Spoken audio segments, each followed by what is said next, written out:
I'm in another hotel room, and we are going to take a look at Vietnam Solitaire Special Edition. This game by... What one doesn't see on here? I was just talking to him.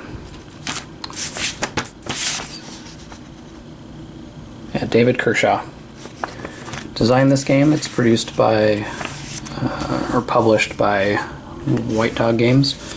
I did a debagging of it.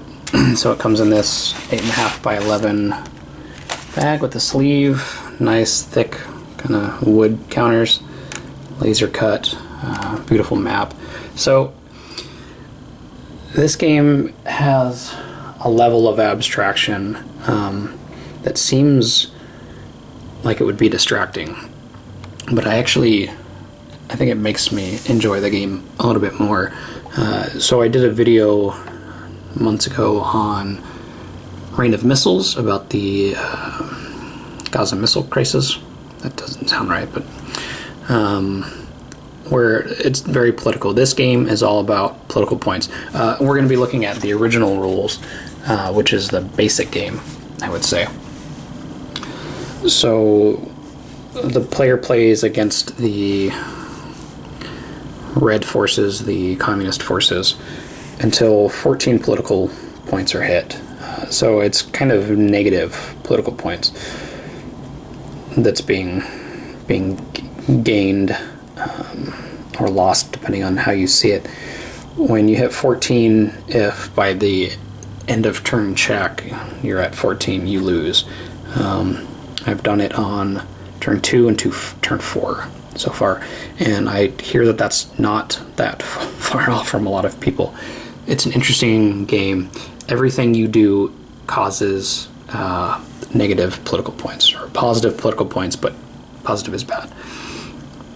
So adding troops is bad, especially so you can add Arvin for the cost of 1, US for the cost of 2, or Air Cav for the cost of 3. Taking strikes against the Ho Chi Minh Trail cost political points. What else costs? Incurring losses. Having communist forces in a region by themselves is bad. So it makes it very hard to keep the game in check. I'm going to try something a little bit different. Maybe we'll look at a couple different things. I'm going to try to play it all tonight.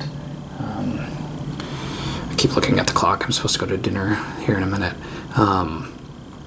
So we'll take a look when I get back. Let's take a quick look at the counters. So the counters, typically it's something like movement, defense, and attack. I guess that would be movement, defense, and attack. In this, it's actually according to the different regions, or it's terrain. So this is a region, this is an area, and this is a trail. So in each area of the region, there's going to be a terrain type, and that's the effectiveness of that unit in that terrain type. It's jungle, rice paddy, urban. So you can see Air Cav's pretty good. Arvin's good in urban. NVA is decent all around.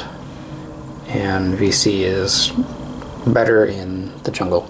So that's the number you need to roll or less to hit with that unit. And we'll take a look at that more as we go along. There's napalm attacks that you can do, and you can see 1 to 4 there. There's green berets 1 to 2, and B-52s 1 to 4. That's what you need to roll to hit with them. And again, we'll look at that more. But so the components are very good. Everything's laid out very intuitively. It makes sense. Everything is labeled what it's going to do. There's a nice sequence of play up here that we're going to follow. Political events chart. Everything is where you need it. You don't have to look at anything except the board pretty much to play, which we will do here in a couple minutes. And we're back. So we can go ahead and get started, I think. We'll go down the turn. So the first thing we do is roll for trail counters. That's going to put new guys out here. And then we can attack those trail areas with B-52s and with green berets. Then we can raise US and Arvin forces and move them which, and all these things, except what the communist player does, or the communist AI does, costs points. So to attack, costs 2, and this tells us here how much. So B-52 attack costs 2, Green Beret attack costs 1, Napalm attack costs 1.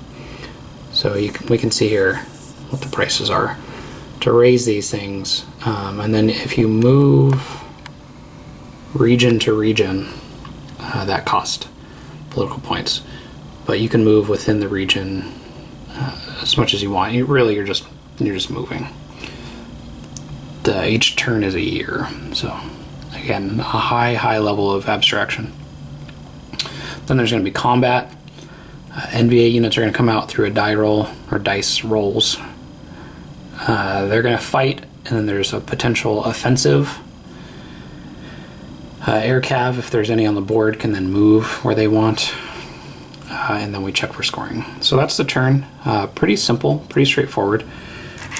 So for this, we're going to use black dice for the US and brown dice for the other guys. I should have brought 4 colors of dice. Shoot, I didn't think of that. Yeah, oh well. So we're going to roll 2, and 6 is going to get 1 trail marker. Only 1 can be placed with these rules. Only 1 can be placed in each. So if doubles are rolled, 1 of them is ignored. So now what we can do is attack one of these, or as many of these trial areas as we want. Up here, only B-52s can attack, and then down here either. But it's a lot harder to hit. It's twice as hard to hit with the Green Berets because they're on 1 to 2. Let's see if we can see that. And I should have done that the first time. So it's easier to hit with the B-52, obviously, but you have to pay more for it. So I'm not so sure. I always fight for a way. I want to hold the city, but I think this time we're not going to. I'm going to video what I typically do, and then if it goes quickly, if it goes to turn 4, then we'll come back and do another one real quick. So let's send, we'll send a Green Beret in, spend the political point. I need a 1 or a 2. Nope. So that was a wasted point. And it wouldn't have hit on a B-52, so it doesn't really matter. We're going to raise US and ARVN forces. Yeah. And none start on the map. Oh, no. This is wrong. I knew something didn't look right. So earlier I said I had it set up. That was not the case. I had NVA out instead of ARVN. Must be the humidity here in Austin. So we can raise forces. Again, I usually fight for way. I don't know that I'm going to do that. We'll spend 1. We probably don't need to, but we'll spend 1 to raise there. So what a lot of people suggest is not really attacking the first turn. And here's the reason. The ARVN don't fight very well in the jungle. But in the paddies they do pretty well. So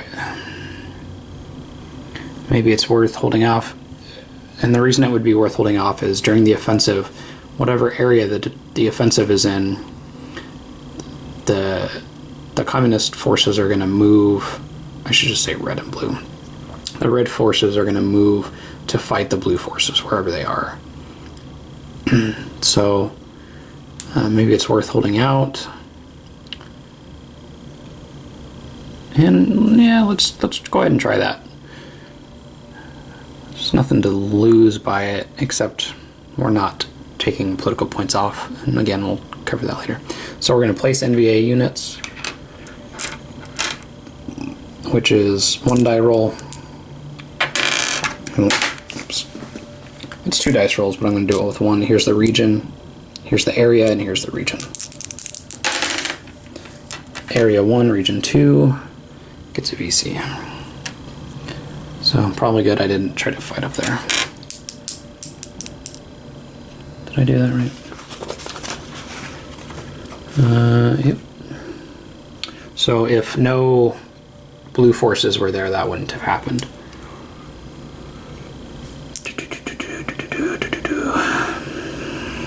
And we do it again for the NBA. However, this time it's going to be, yeah, it's still going to be region and area. But there has to be a trail marker leading to that area for it to happen. So 1 and 6, geez. So 1 has a trail going to it. So that guy defending way is possibly going to be hurting. So there's no insurgent combat since they're not coexisting in any area together. If he had landed here, then there would be combat. We'll roll for offensive. So area 4 goes on the offensive, which means this moves up in numbers until it hits the force, and then combat happens. So here, this is to our advantage. The Arvin is a 2, VC is a 1 in the rice paddy, and we roll it. So after the first one, I can retreat if I so choose, and nothing happens. If I lose this, we lose a political point. If this dies, it just goes away. Well, it comes back to be placed again later.